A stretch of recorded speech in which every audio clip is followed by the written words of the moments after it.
Hello दोस्तों, welcome to financial tips academy.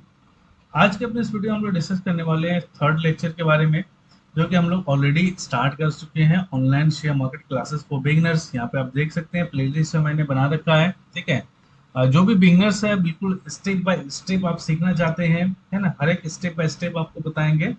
और अभी लेवल 1 लेवल 2 मतलब क्लास 1 क्लास 2 हो चुका है, देन आज थर्ड क्लास हमारा रहेगा, है ना। ईच एंड एवरी कॉन्सेप्ट को हम लोग सीखेंगे, ताकि जो भी बिगिनर्स आए उनको पता रहे कि स्टेप बाय स्टेप क्या प्रोसेस है।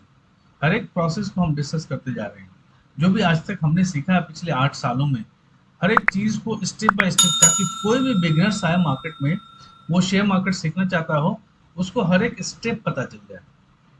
ओके। तो चलिए शुरू करते हैं अपने इस वीडियो को। आगे बढ़ने से पहले अगर आप मेरे चैनल पे पहली बार आए तो सब्सक्राइब करें और बेल आइकन प्रेस करें, ताकि लेटेस्ट वीडियो का नोटिफिकेशंस आपको मिलता रहे। और यहाँ पे आप प्लेलिस्ट भी जाके प्ले कर सकते हैं, है ना। हर एक वीडियोस का आपको यहाँ पे प्लेलिस्ट मिल जाएगा। Online classes for share market जो मैंने सीरीज शुरू किया है उसका। ओके। एंड लास्ट में नीचे आपको डिस्क्रिप्शन में भी मिल जाएगा। ठीक है, डिस्क्रिप्शन में भी जाके आप चेक कर सकते हैं। ओके। और इंडिविजुअली जब वीडियोस में आप जाएंगे मेरे चैनल पे, तो आपको ये यहाँ पे ये दिखना शुरू हो जाएगा। ओके। तो इस तरीके से आप ये वीडियोस देखना देखना देख सकते हैं इस तरीके से। और अगर पहला दूसरा वीडियोस नहीं देखा तो उसे जरूर जाकर के पहले देखें, उसके बाद ये थर्ड वीडियो पे आए। ओके। अब चलिए हम लोग यहाँ पे शुरू कर लेते हैं, और आज देख लेते हैं हमने क्या क्या आपके लिए लेके आया हूँ बिगनर सीरीज के लिए थर्ड क्लास में। ओके। अब चलिए हम लोग सीधे पीपीटी पे आ जाते हैं। और पीपीटी में आने के बाद यहाँ पे आज जो हम लोग डिस्कशन करेंगे, इंडाइसेस के बारे में स्पेशली डिस्कशन करेंगे। सेंसेक्स क्या होता है, निफ्टी 50 क्या होता है, निफ्टी नेक्स्ट 50 क्या होता है, Nifty mid cap, Nifty small cap, Nifty micro cap and sector index. Individual index अलग होता है, उसके बारे में भी आज हम लोग डिस्कस करेंगे। अब ये जो निफ्टी है एंड सेंसेक्स है, ठीक है ना, इन दोनों के बीच रिलेशनशिप क्या है। एंड निफ्टी हो गया मतलब नेशनल स्टॉक एक्सचेंज से रिलेटेड हो गया, एंड सेंसेक्स हो गया आपका बीएसई से रिलेटेड, बॉम्बे स्टॉक एक्सचेंज। ठीक है। तो एनएससी एंड बीएसई दो एक्सचेंज है जिसके थ्रू हम लोग बाय एंड सेल करते हैं स्टॉक्स का, या इसे सिक्योरिटीज भी बोलते हैं। ठीक है ना, बाय एंड सेल्स करते हैं। और थर्ड पार्टी के थ्रू मतलब एक हमें ब्रोकर चाहिए जो हमारे थ्रू बाइंग या सेलिंग करे। ओके। ये हम लोग पहले ये वीडियोस में इसको कवर कर चुके हैं। ठीक है। अब चलिए हम लोग आगे देख लेते हैं इंडाइसिस के बारे में, है ना। इंडियन इंडाइसिस के बारे में देखेंगे, एंड ग्लोबल इंडाइसिस भी आप देख सकते हैं। हम लोग ग्लोबल इंडाइसिस में कौन कौन से इंडाइसिस देखते हैं, आप सिंपली मनी कंट्रोल पर चले जाइएगा, वहां पे आपको ग्लोबल इंडाइसिस भी दिखाएगा।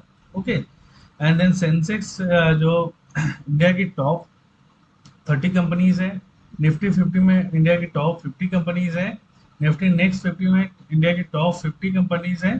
ठीक है। फिर निफ्टी मिड कैप हो गया, निफ्टी स्मॉल कैप हो गया, and then Nifty micro cap हो गया। ये सारा मार्केट कैपिटलाइजेशन के हिसाब से किया गया है कि कौन सा लार्ज कैप में आएगा, कौन से मिड कैप में आएगा, कौन से स्मॉल कैप में आएगा, कौन से माइक्रो कैप में आ जाएगा। ओके। एंड सेक्टर इंडाइसिस अलग हो गया सेक्टर के हिसाब से, जैसे मेटल सेक्टर हो गया, ऑटो सेक्टर हो गया, बैंकिंग सेक्टर हो गया, है ना, आईटी सेक्टर हो गया, एंड इंफ्रा सेक्टर हो गया, रियल्टी सेक्टर हो गया। इस तरह से मल्टीपल सेक्टर्स होते हैं। आप सेक्टर वाइज भी स्टॉक्स को देख सकते हैं कौन सा बेस्ट परफॉर्म कर रहा है, एंड कौन सा सेक्टर का अभी टाइम आने वाला है। ठीक है। या फिर कौन सा सेक्टर जो ऑलरेडी काफी चल चुका है। ठीक है। तो इसलिए हम लोग इसके सीधे इंडाइसिस में जाकर देख लेते हैं कि सेक्टर का इंडेक्स कौन सा अभी नया शुरुआत करने वाला है। ओके। तो इसमें चार्ट रीडिंग का भी स्किल हम लोग डेवलप करेंगे। तो वो धीरे धीरे जब हम लोग टेक्निकल पे जाएंगे तब चार्ट रीडिंग का भी स्किल आप लोग धीरे धीरे सीखेंगे। ओके। अब तो चलिए हम लोग यहाँ पे आगे बढ़ जाते हैं। और सबसे पहले लार्ज एंड मिड कैप। तो डिफरेंस क्या है लार्ज एंड मिड कैप में। लार्ज कैप कैटेगरी ऐसी कैटेगरी जिसका की मार्केट कैपिटलाइजेशन आपको 20,000 करोड़ से ज्यादा हो। ठीक है। 20,000 करोड़ से ज्यादा हो। अब कुछ ऐसी भी कंपनियां निफ्टी में लिस्टेड जो कि जिसका कि मार्केट कैप अभी हम लोग देख लेंगे एग्जांपल में। ठीक है ना, काफी ज्यादा है। ठीक है, काफी ज्यादा है। उसको ब्लू चिप भी बोलते हैं, है ना। लार्ज कैप के ऊपर का ब्लू चिप जिसकी मार्केट कैपिटलाइजेशन सबसे ज्यादा है। Okay. And Nifty top 100 companies हम लोग लार्ज कैप कंपनीज कहते हैं। जो निफ्टी 50 एंड निफ्टी नेक्स्ट 50 हो गया वो लार्ज कैप कैटेगरी में आएगा। And then mid cap category वैसी कंपनी जिसका मार्केट कैपिटलाइजेशन 5,000 से 20,000 करोड़ के बीच हो। ओके, अब ये एक डेफिनेशन बना दिया गया, कोई मिड कैप ऐसी भी कंपनीज है जिसका कि 20,000 करोड़ से ज्यादा भी है ना।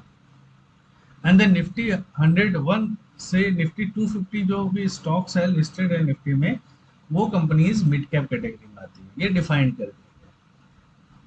ठीक है, उसके बाद देन स्मॉल कैप कंपनीज आ जाएंगे। स्मॉल कैप कंपनीज वैसी कंपनीज है जिसका कि मार्केट कैपिटलाइजेशन क्या होगा, लेस देन 5,000 करोड़ होगा। एंड निफ्टी 251 से 500 कंपनीज इन दिस कैटेगरी में आता है। इस कैटेगरी में 250 251 से 500 जो होगा निफ्टी में, वो इस कैटेगरी में आ गया स्मॉल कैप कैटेगरी। एक माइक्रो कैप भी होता है।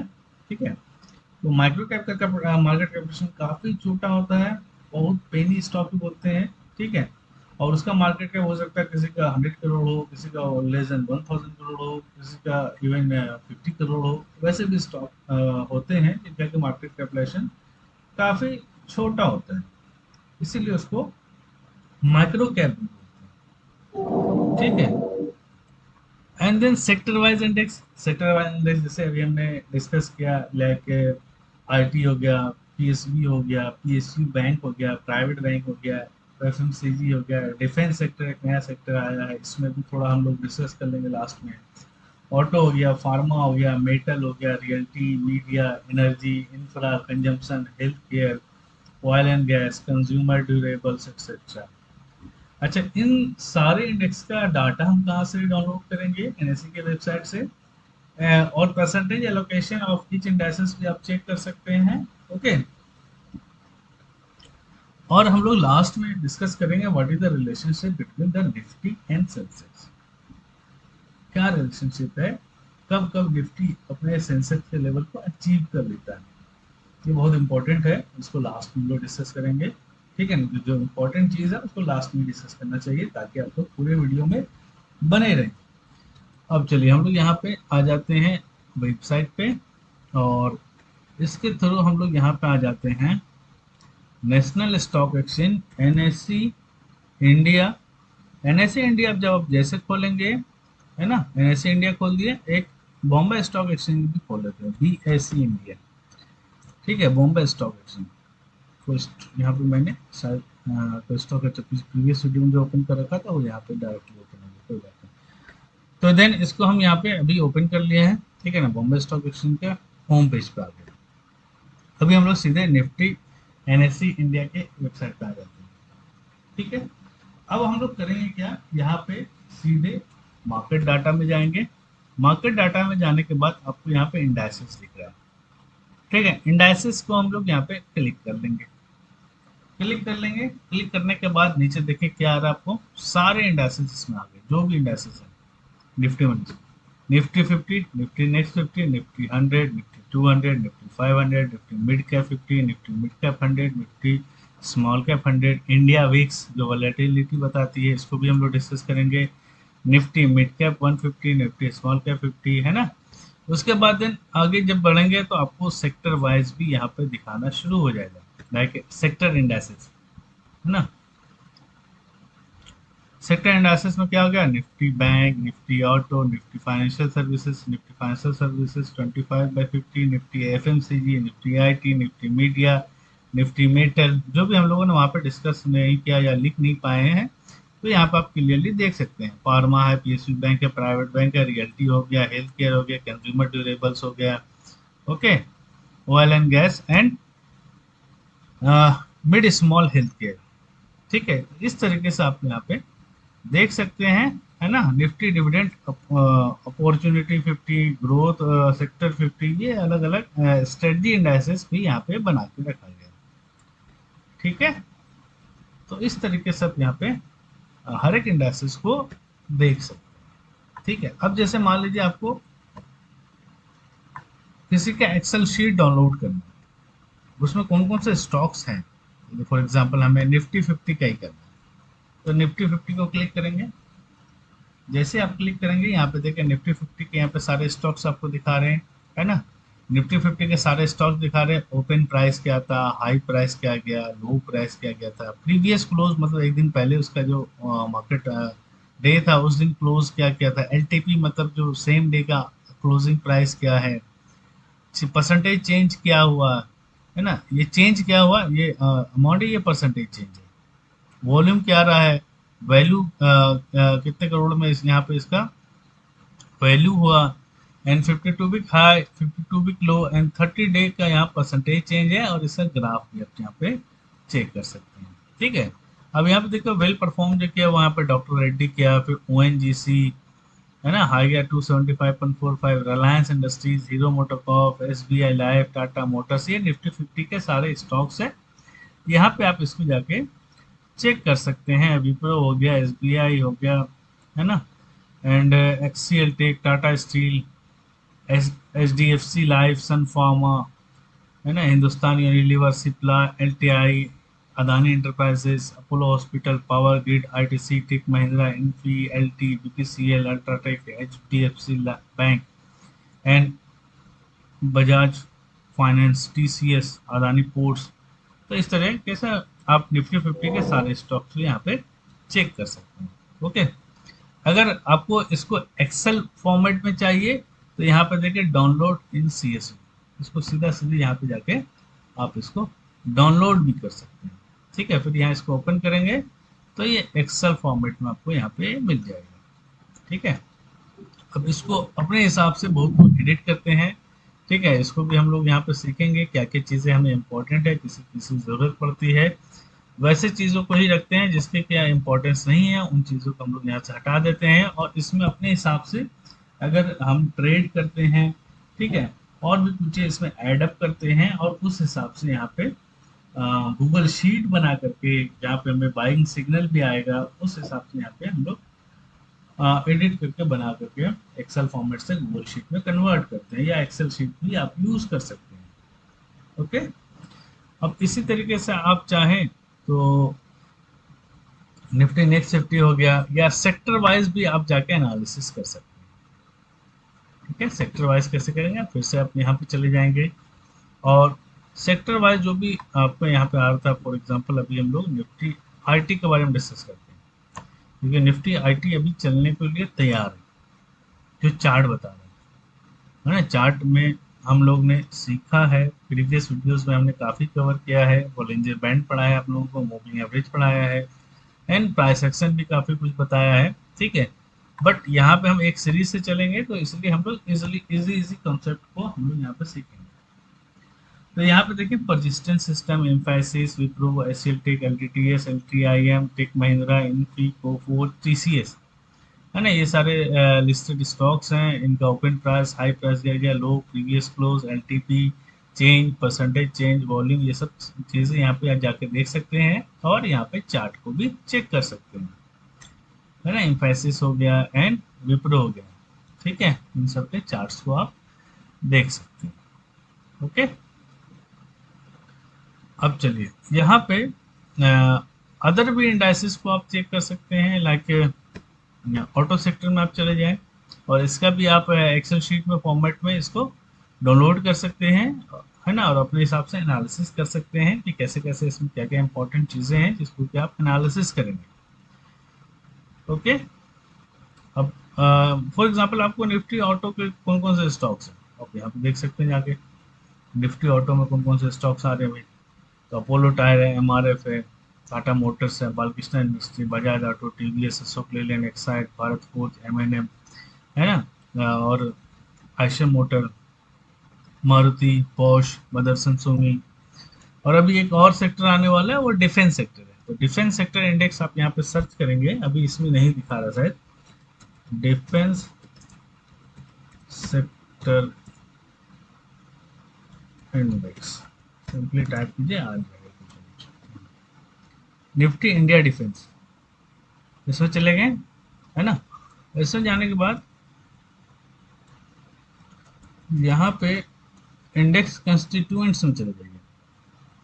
ठीक है, इंडेक्स कंस्टिट्यूशन में जाएंगे तो यहाँ पे आपको कंस्टिट्यूएंट में जाएंगे तो आपको यहाँ पे देखें ये आ गया। ठीक है, अब इसमें देखें कौन कौन सी कंपनी है, Astra microwave, Bharat dynamics, Bharat electronics, Cochin shipyard, DCX system, Tata pattern, garden reach and Hindustan aeronautics, idea forge, MTAR, मैसडॉक हो गया and Mishra Dhatu, Paras defence, solar and zen tech. ठीक है, तो ये सारी कंपनीज है जो कि डिफेंस सेक्टर के अंदर आएगा और इसका अलग आ चुका है और इसका ऑलरेडी म्यूचुअल फंड्स भी चल रहे हैं। अगर आप चाहें तो डिफेंस सेक्टर में अगर आप इन्वेस्ट करना चाहते हैं, क्योंकि आने वाले 4-5 सालों में डिफेंस सेक्टर बहुत अच्छा करने वाला है। ठीक है ना, क्योंकि इंडिया अब एक्सपोर्ट करेगी डिफेंस इक्विपमेंट को, तो यहाँ पे काफी ज्यादा बुलिश होने वाला है। तो इसलिए इसका अलग से इंडेक्स भी आ चुका है और इसका म्यूचुअल फंड्स भी अवेलेबल है। ठीक है, HDFC में अगर आप जाएंगे तो HDFC defence mutual fund available है। ठीक है ना, म्यूचुअल फंड अगर आप यहाँ पे गूगल पे सर्च करें,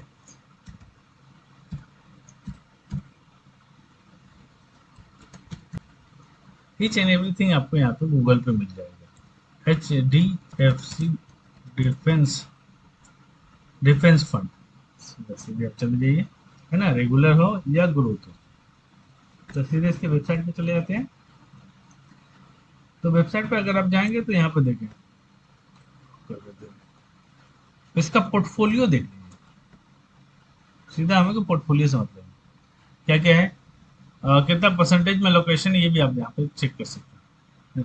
HAL, solar industries, BEML, premier explosives and InterGlobe aviation भी है, Bharat electronics, Astra micro, MTAR, Cyient हो गया, अनूप इंजीनियरिंग हो गया, है ना। तो इस तरीके से इसका आप पोर्टफोलियो देख सकते हैं। ठीक है, और कौन कौन से इसके पास स्टॉक्स अवेलेबल हैं, उनके पोर्टफोलियो में फंड मैनेजर कौन है, ओवरऑल परफॉर्मेंस क्या है, स्कीम क्या है ना, स्कीम का रिटर्न क्या है, 6 मंथ में तो बहुत अच्छा परफॉर्म किया है। तो यहाँ पे आपको यहाँ पे दिखाएगा कि बहुत अच्छा परफॉर्मेंस है। ओके,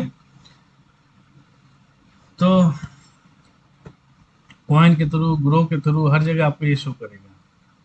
तो जहाँ भी आपका डीमैट अकाउंट है उसके थ्रू यहाँ पे आप अपना खुद में पहले एनालिसिस करेंगे, तब इस सेक्टर में आप चाहें तो इन्वेस्ट कर सकते हैं, या फिर इसके कुछ पर्टिकुलर स्टॉक्स की जो कि आपको इसके स्टॉक्स अच्छे लगते हैं डिफेंस सेक्टर के, उसमें जो अभी बहुत ज़्यादा नहीं चला है वैसे स्टॉक्स में आपको इन्वेस्ट करना चाहिए।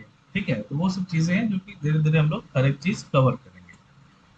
ओके, तो हमने दो इंपॉर्टेंट सेक्टर को अभी डिस्कस कर लिए जो कि अभी चलने वाला और ज़्यादा, एक आईटी सेक्टर हो गया एंड डिफेंस सेक्टर हो गया, जो ऑलरेडी हमारे पुराने व्यूवर्स हैं उनको ताकि पता चल जाए, जो न्यू आ रहे हैं उनको ऑलरेडी कुछ ना कुछ आपको हमेशा नया मिलेगा, जो पुराने हैं उनको भी हमेशा कुछ ना कुछ यहाँ पे नया मिलेगा। ओके, तो यहाँ पे हमने डिस्कस कर लिया ऑलरेडी। अब चलिए हम लोग लास्ट में क्या डिस्कस करने वाले थे, ये हमने लगभग सारे इंडाइसेस को कवर कर लिया है। ठीक है, आप चाहे तो BSE के वेबसाइट पे भी जा करके इंडाइसेस में जाएंगे तो आपको वहाँ भी मिल जाएगा। ठीक है ना, वहाँ भी ये सब सारे डाटा मिल जाएगा। मार्केट में जाएंगे, मार्केट में जाने के बाद ये देखें, इंडिया हीट मैप आ गया, BSE bank x, BSE Sensex, BSE 100, Sensex next 50, है ना, और उसके बाद BSE मिड कैप। इस तरीके से आप जैसे मान लो किसी को क्लिक करेंगे BSE सेंसेक्स 50, तो यहाँ पे इसके सारे स्टॉक्स को आप यहाँ पे देख सकते हैं। ओके, और इंडेक्स का है BSE सेंसेक्स, अगर आप टाइप करें तो ये सेंसेक्स के स्टॉक्स आ जाएंगे। ओके, ठीक है, अब तो ये BSE सेंसेक्स 50 बनाया गया है जो FNO में भी ट्रेड करता है। ठीक है, उसके लिए ये बना है इंडेक्स। ओके, क्योंकि इसका बैंक एक्स एंड सेंसेक्स 50 यहाँ पे बना है। ओके, तो यहाँ पे आपके जा करके देख सकते हैं। अब चलिए हम लोग आगे बढ़ते हैं, और एक बहुत इंपॉर्टेंट रिलेशनशिप जो कि हमने डिस्कस किया था लास्ट स्लाइड में, कि निफ्टी और सेंसेक्स के बीच क्या रिलेशनशिप है। ठीक है, लास्ट वाला था हाउ दे इज रिलेटेड, ये बहुत इंपॉर्टेंट है। चलिए कैसे इंपॉर्टेंट है हम अब चार्ट के थ्रू हम समझाएंगे। ये यहाँ पे मैंने सेंसेक्स का चार्ट ओपन कर रखा है, सेंसेक्स का चार्ट ओपन हो गया, एंड देन हम लोग यहाँ पे निफ्टी 50 का चार्ट ओपन कर देते हैं। ओके, इसमें एक चीज नोट कीजिएगा, जो भी चीज़ हम बताएंगे यहाँ पे मंथली टाइम फ्रेम ले लेते हैं। कैंडल स्टिक पैटर्न आप मोटा मोटी आप लोग जानते ही होंगे, ठीक है ना। जो नहीं जानते अभी हम जो सीरीज लेके आ रहे हैं उसमें भी बताएंगे। जो भी इंडिकेटर्स है उसको हमने हटा दिया, इंडिकेटर से हमको यहाँ पे मतलब नहीं है। अब मंथली टाइम फ्रेम ओपन कर देंगे, मंथली टाइम फ्रेम ओपन कर देंगे। जो भी लॉन्ग टर्म के इन्वेस्टर्स हैं उनको ये चीज़ जानना बहुत ज़रूरी है। लॉन्ग टर्म के अगर आप इन्वेस्टर हैं तो ये चीज़ ज़रूर जानें, ठीक है। निफ्टी और सेंसेक्स में क्या रिलेशन है। तो निफ्टी हर 10 साल के बाद, ईच एंड एवरी 10 ईयर्स के बाद सेंसेक्स के लेवल को अचीव कर लेता है। कैसे कर लेता है ना। अभी मान लीजिए निफ्टी 24,000 समथिंग चल रहा है एंड सेंसेक्स है 79,000 के आसपास, ठीक है। तो दोनों में डिफरेंस अच्छा खासा है, 24,000 कहाँ एंड 79,000 कहाँ, ठीक है। लेकिन आज से 10 साल पहले जो सेंसेक्स था, सेंसेक्स मतलब क्या 2024 चल रहा है, 2014 के आसपास आप देखें जो सेंसेक्स था वो आज के डेट में क्या होगा आपका, निफ्टी का लेवल होगा, ठीक है। जून जून मई जून के आसपास 1000 से 500 पॉइंट का डिफरेंस हो सकता है, उसको आप इग्नोर करेंगे, ठीक है ना। मोटा मोटी ये लेवल को बता देता है 24,000 के आसपास होगा। 24,000 का भी आप देखें ये लेवल अचीव कर चुका है ऑलरेडी, है ना। 24,000 का लेवल अचीव कर चुका है ऑलरेडी, ठीक है। आज अब फिर दिन 10 साल पहले अगर हम बात करें तो 10 साल पहले अगर हम निफ्टी की बात करेंगे, निफ्टी अगर 2014 में लेवल होगा, ठीक है ना, 2014 के आसपास अगर आप देखेंगे, यहाँ मान लीजिए ये वाले लेवल मई के आसपास, ठीक है। तो ये जो लेवल था यहाँ से जो ब्रेकआउट दिया था 6808 जुलाई या जून या मार्च, ठीक है, कुछ भी आप ले लें, कोई एक डेट ले लें, तो 6,000 6,500 के आसपास। तो ये लेवल 2004 में सेंसेक्स का होना चाहिए। 10 साल पीछे चले जाएंगे, 500 से 1000 के बीच का डिफरेंस हो सकता है, तो इसको हम इग्नोर करेंगे। बट क्या हो रहा है, ये सेंसेक्स को 2004 के आसपास लेके जाइए, यहां से, ठीक है, लगभग 6,000 समथिंग आ रहा है, ओके। तो इस तरीके से आप निफ्टी एंड सेंसेक्स के बीच का रिलेशनशिप आप यहाँ पे देख सकते हैं। आप इसको एनालाइज करेंगे तो आपको पता चल जाएगा कि क्या इसमें रिलेशनशिप है। और अभी जो सेंसेक्स का लेवल है, ये लेवल आने में निफ्टी में कितना टाइम लगेगा, 80,000। तो 80,000 आने में मतलब किसको 2034 में, 79,000 से 80,000 के आसपास निफ्टी को आने में अभी यहाँ से 10 साल लगेंगे। तो आप यहाँ पे निफ्टी 20 हो गया, या निफ्टी के जो टॉप सेक्टर लीडर हैं, या निफ्टी के टॉप 10 कंपनीज है उसमें इन्वेस्ट करके रहें। जो कि बिगिनर्स है, जो बिल्कुल नए हैं, उनको XYZ कुछ नहीं पता है, तो आप तो ये तो कर सकते हैं कि निफ्टी के टॉप जो 10 कंपनी है जो मार्केट लीडर है वैसे स्टॉक्स में हम यहाँ पे इन्वेस्ट करेंगे अगले 10 साल के लिए। तो आप देखेंगे आपका क्या लेवल जाएगा। हम म्यूचुअल फंड्स की बात करेंगे ही, हम यहाँ पे निफ्टी 20 की बात करेंगे या टॉप इंडेक्स की बात करेंगे, क्योंकि हम आपको सिखा रहे हैं तो आपको म्यूचुअल फंड में जाने की जरूरत ही नहीं है। म्यूचुअल फंड बहुत ज्यादा रिटर्न नहीं देता है, हम सीधे स्टॉक्स में ही जाएंगे, हम इसको स्टडी करेंगे, हम पढ़ाई करेंगे, ठीक है। अब चलिए मनी कंट्रोल में आ जाइए, मनी कंट्रोल में आ गए, ठीक है ना। और नीचे सेक्टर लीडर स्टॉक्स हो गए, सबसे नीचे है ना, टॉप कंपनीज इन इंडिया। तो टॉप कंपनीज जो है यहाँ पे किसके हिसाब से, मार्केट कैपिटलाइजेशन के हिसाब से, ठीक है। तो टॉप कंपनीज कौन है यहाँ पे देख लें आप। अच्छा ये पूछ है तो मार्केट कैपिटलाइजेशन के हिसाब से हम यहाँ पे देख लेते हैं, ठीक है। मार्केट कैपिटलाइजेशन के हिसाब से टॉप कंपनीज क्या है, ओके। टॉप पे कौन है, Reliance, TCS, HDFC bank, ICICI bank, Bharti Airtel, SBI, Infosys, LIC, HUL, ITC, Larsen, Bajaj finance, HCL tech, Axis bank, Maruti, NTPC, Sun pharma, Adani enterprises, Kotak Mahindra. तो इसमें से टॉप 10 कंपनीज लेंगे, टॉप 10 कंपनीज लेंगे, ठीक है ना। अगर आप यहाँ पे शरिया कंप्लाइंट स्टॉक्स रखेंगे तो हम बैंकिंग सेक्टर को यहाँ से डिसमिस कर देंगे, हटा देंगे। उसके अलावा जो टॉप 10 कंपनीज है जो कि शरिया कंप्लाइंट है, वैसे स्टॉक को यहाँ से आप सेलेक्ट कर लेंगे। ओके, तो यहाँ पर आप देख लेंगे टॉप जो भी 10 कंपनीज है वैसे स्टॉक्स में जब भी डिप आए तब बाय करना, ठीक है। फॉर एग्जाम्पल रिलायंस का चार्ट अभी हम ओपन कर लेते हैं। ओके, और मंथली टाइम फ्रेम ओपन कर रखा है। इसमें एक एवरेज हम लेंगे, बस मूविंग एवरेज एक लगाएंगे और लगा देंगे वो हम 20 का। सिंपल मूविंग एवरेज, कुछ नहीं इसमें हमने किया, कुछ भी नहीं किया। जब जब ये मंथली टाइम फ्रेम, कौन सा टाइम फ्रेम हमने ओपन कर रखा है, मंथली टाइम फ्रेम, जब से ये यहाँ से ब्रेकआउट दिया उसके बाद क्या था, 20 SMA को टच किया, निकल गया, नीचे भी आया, नीचे आएगा तो हम ज्यादा बाय करेंगे। मंथली टाइम फ्रेम पे नीचे आए तो हम ज्यादा बाय करेंगे, नीचे आया तो हम ज्यादा बाय करेंगे, नीचे आया तो हम ज्यादा बाय करेंगे। अब दोबारा इसका एवरेज प्राइस है 2551, जब भी ये यहाँ पर टच करेगा या इसके नीचे आएगा तभी हम बाय करेंगे। ओके, सिंपल स्ट्रेटजी से जाइए, और इसको आप लमसम करना हो, ठीक, या आपको एसआईपी करना हो उस टाइम पे जब ये गिरा हुआ हो तभी करना है। टॉप 10 कंपनीज लेना है और उसमें बस एक इसका चार्ट ओपन कर लेना है एंड मूविंग एवरेज 20 SMA ले लेना है। अगर आप बिगिनर्स है, बस सिर्फ इस स्ट्रेटजी को फॉलो करें, देखें आपका कितना पैसा बनता है। आपको ना कोई म्यूचुअल फंड करना है, ना किसी के टिप पे जाना है, बस अपने दिमाग से टॉप 10 जो सेक्टर के लीडर है वैसे स्टॉक्स में इन्वेस्ट करेंगे। लेकिन कब करेंगे, जब उसमें डिप आएगा। यहाँ पे नहीं करना, ब्रेकआउट पे नहीं करना। ब्रेकआउट के लिए अलग स्ट्रेटजीज है, उसमें कुछ ही दिन हम होल्ड करते हैं फिर यहाँ पे सेल कर देते हैं। लेकिन आपको अगले 10 साल के लिए अपना पोर्टफोलियो बनाना है, ठीक, तो आपको इस लेवल का वेट करना। अब देखिए TCS का कहाँ लेवल है, इसी तरीके से आप चेक करते रहे हर एक स्टॉक्स का। यहाँ पे आया था जब ब्रेकआउट देने के बाद, है ना, 2017 के बाद, अभी करंट में यहाँ पे आया था, फिर दिन यहाँ पे चल ही रहा था, है ना, यहाँ पे चला, फिर यहाँ पे चला, ठीक है। ओके, इसके नीचे आया, फिर यहाँ पे आया, सस्टेन किया।